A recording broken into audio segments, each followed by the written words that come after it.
There is a pattern quietly forming inside the British royal family, and most people have not stopped long enough to notice it. Prince Edward, the Duke of Edinburgh, the youngest of Queen Elizabeth's children, the one who spent decades being treated as the royal nobody wrote think pieces about, has now appeared on American soil multiple times in a single year. January 2025 brought him to Washington, D.C. Then came Newark in late April. Then Philadelphia just days after that. And every single time he lands in America, one uncomfortable fact hangs in the air like a question nobody in the palace wants to answer. His nephew Harry is only a few miles away, living in California, increasingly isolated from the family he was born into, and increasingly desperate for someone on the inside to truly understand what he walked away from. So what is really going on? Is Edward simply doing his job? Or is something deeper, sadder, and far more human unfolding in the background of these official visits? To understand what is happening now, you have to understand who Prince Edward really is. Because the image most people carry of him was built in the wrong decade and never quite updated. The public memory of Edward is rooted in two painful chapters. The first was January 1987, when he quit the Royal Marines after just 4 months of officer training. The training course was designed to last a full year. Reports at the time said he cried for 3 hours before making the decision. The palace later described his departure as happening with great regret. But the tabloids only heard one word: quit. And that word stuck to him like cement. The second moment that burned itself into public memory came just months later in 1987, when Edward pushed forward with an event called It's a Royal Knockout. Filmed at Alton Towers, the spectacle pulled in royals, celebrities, silly costumes, and ridiculous competitions in a format that made the British monarchy look less like an institution and more like a cheap game show.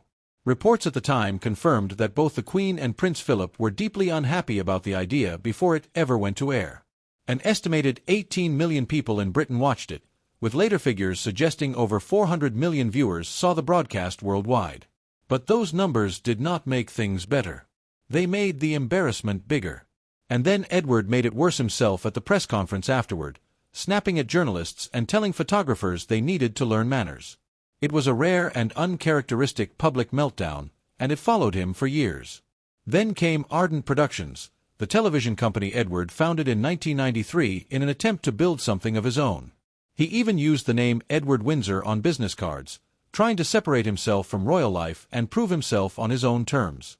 For nearly a decade, Ardent survived. But it never truly thrived. The company struggled to land commissions, and critics frequently dismissed the programming as underwhelming. The most serious blow came when an Ardent film crew allegedly invaded Prince William's privacy while he was studying at St. Andrews University, without any permission from Buckingham Palace. The palace was furious. Prince Charles was reportedly angry. Trust, the most essential currency in that world, cracked. And once it cracked, the rest became very hard to hold together. By March 2002, Edward stepped down from Ardent to focus on royal duties. The company was dissolved in June 2009. Reports confirmed that investors had put in nearly £2.2 million and were left with assets at liquidation of just £27.40. That number became a symbol. Not because it was large, but because it was so painfully small. So that was the Edward most people knew. The one who quit. The one who stumbled. The one the tabloids treated as an afterthought wrapped in a title. But here is what most people missed while they were busy dismissing him. Even in those years when his professional ventures were falling apart, something else was quietly building in the background. Long before Edward became a duke, long before anyone started treating him as a serious working royal, he was already being trusted with significant international duties. He opened the Commonwealth Games in New Zealand in 1990. He opened them again in Malaysia in 1998. These were not small ceremonial appearances. The Commonwealth Games are enormous international events watched across dozens of countries, and the royal family's presence at them carries real diplomatic weight. Edward was standing on those stages years before Prince Philip fully retired from public duties in 2017. He was doing the work early. He just was not receiving the recognition that usually comes with it. That same quiet pattern continued in 2006 when Edward became vice patron of the Commonwealth Games Federation. Prince Philip had served as the Federation's president from 1955 to 1990. Edward stepping into that space was not a minor administrative change. It was a generational handover of a serious international role. And yet, even that barely registered in British media. Then there was the Duke of Edinburgh's International Award. By the time Prince Philip died in April 2021, the award program was active in more than 130 countries and had reached over 8 million young people around the world. Edward became a trustee and later chair of the International Council. He was not simply honoring a family name. He was actively helping run a global youth development program that was still growing and still changing lives every year. And still, most people did not notice. In 2018, Edward carried out a royal tour of the United States that covered 9 cities across 12 days, attending more than 40 events in support of the Duke of Edinburgh's Award USA. He moved through Washington, D.C., Philadelphia, Chicago, Boston, Newport, and New York. At every stop, he met young people who had earned gold awards, the highest and most demanding level in the entire program.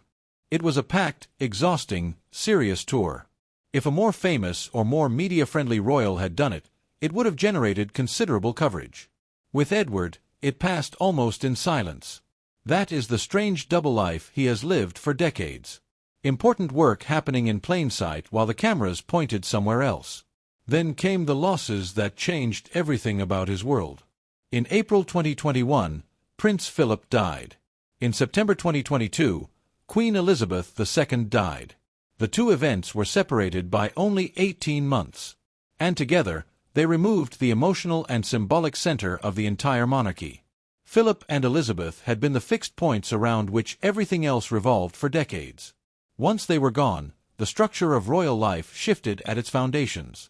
Charles became king at a moment when the institution needed to project stability while everything around it was quietly reorganizing.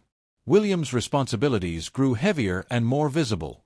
Harry remained far outside the main structure, living in California with Meghan and their children, publicly describing a family situation that had become deeply fractured.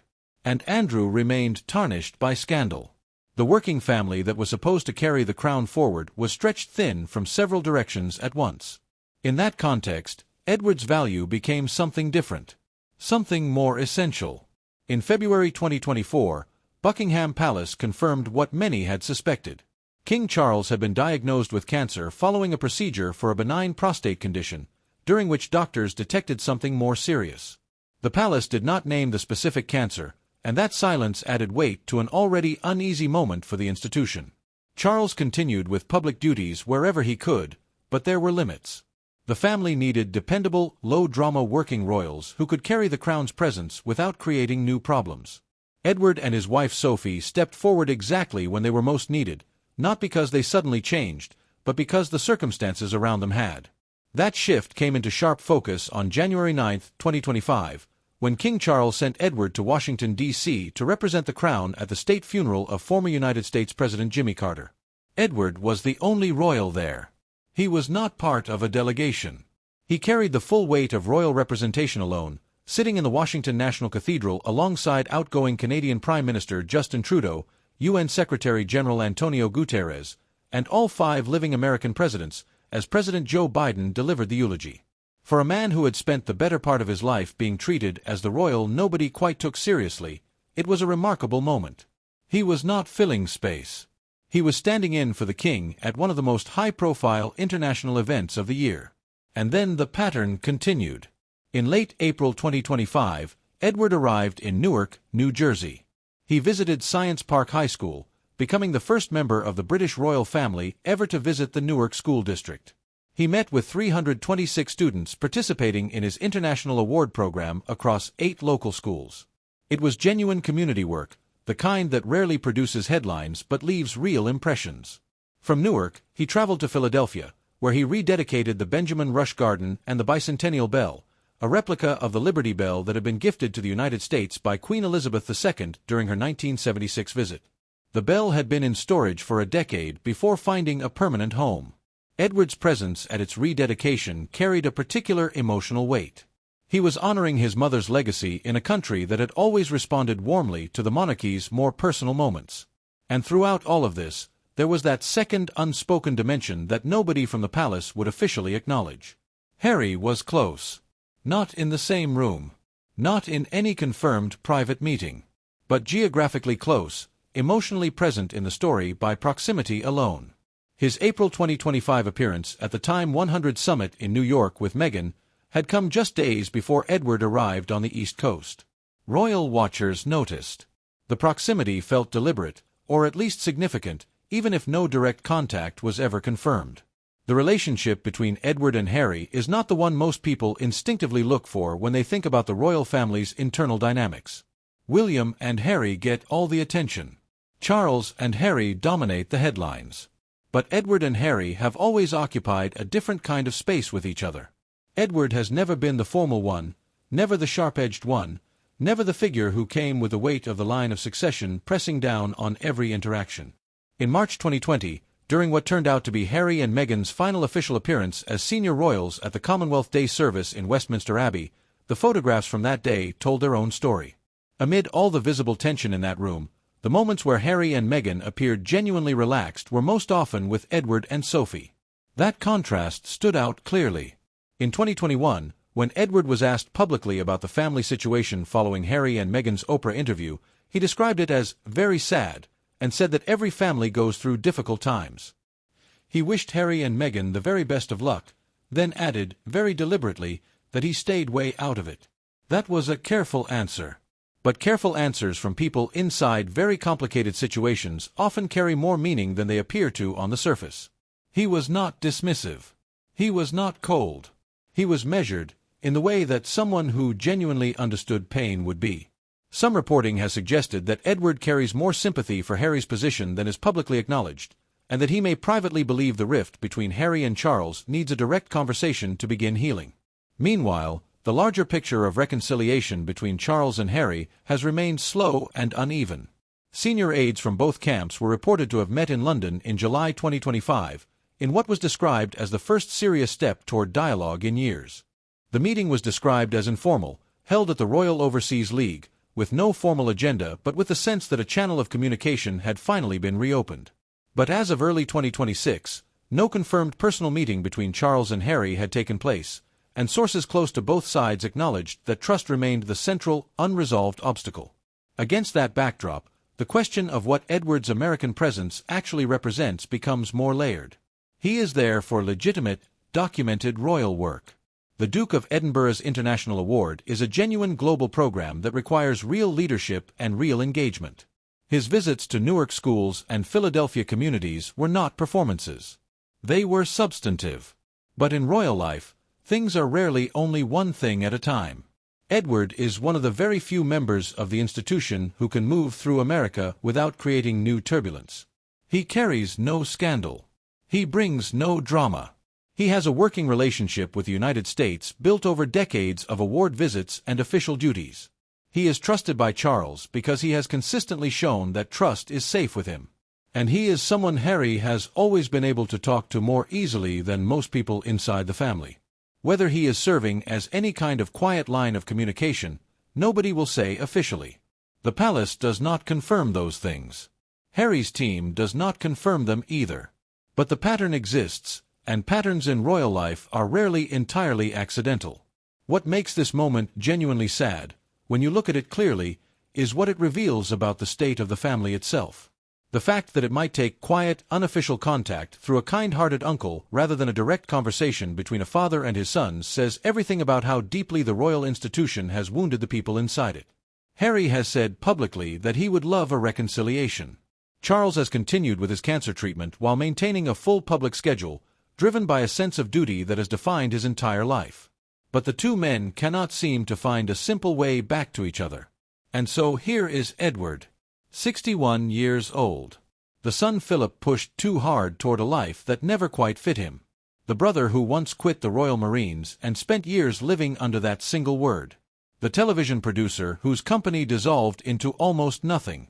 The prince everyone underestimated for the better part of 3 decades. Standing now in Washington, D.C. and Newark and Philadelphia. Doing the kind of work that matters. Carrying the crown in a country where his troubled nephew built a new life. Being trusted by the king precisely because he is the kind of person who never makes things worse. There is something deeply human in that picture. Edward has always understood, from his own painful experience, what it feels like to be shaped by a system that leaves very little room to